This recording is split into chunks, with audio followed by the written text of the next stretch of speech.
Assalamualaikum warahmatullahi wabarakatuh. Hello everyone, my name is Rizqi Romadon and I'm from 2024 Theories of Learning lecture. And now I want to answer the question of summative assessment. For the first question, considering the concept of multiple intelligence, how might identifying your own dominant intelligence, for example, your logical, mathematical, or linguistic structural, and others, influence the learning strategies you choose to employ, and in what ways could this lead to more effective self-regulated learning? Second, if you were to assess your preferred learning styles, for example, you are visual, auditor, or kinesthetic, how do these preferences align with the learning environments you typically encounter? And what steps could you take to proactively adapt your self-regulated learning process when there is a mismatch? Okay, I will answer the first question.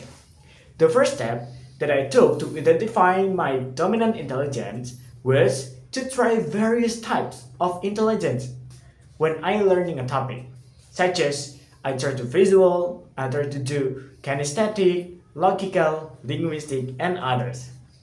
During this process, I recorded my progress through initial notes, midpoint reflection, and final result. From this evaluation, I found that I developed the most when I used strategies that involve images and colors, which is visual, direct physical activities, which is kinesthetic, and group work discussion, which is interpersonal. Therefore, I conclude that these three types are my dominant intelligence and serves as the basic for choosing the most effective learning strategies for me.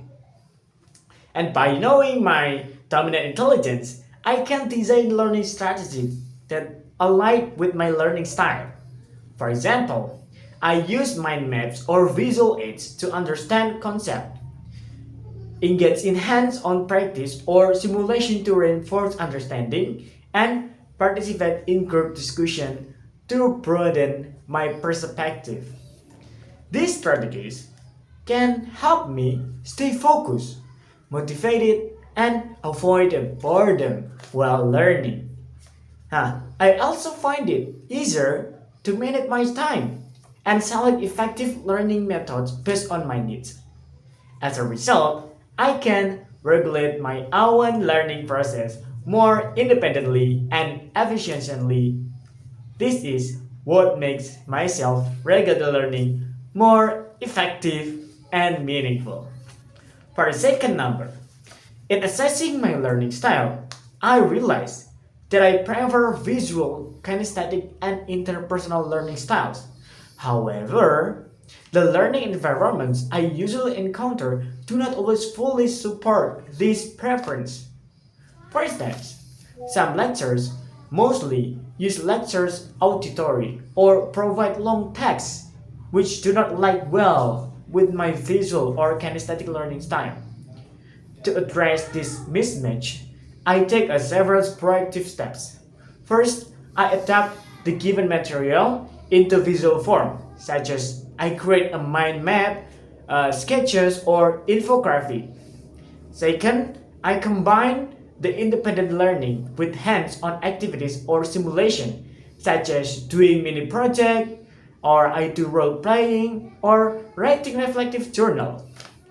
And third, I actively form small study groups to discuss and exchange either each other with all of my friends. Through these efforts, I can continue to optimize my style even when the environment doesn't fully support it.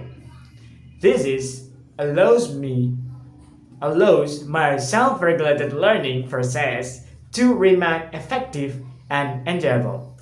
Thank you.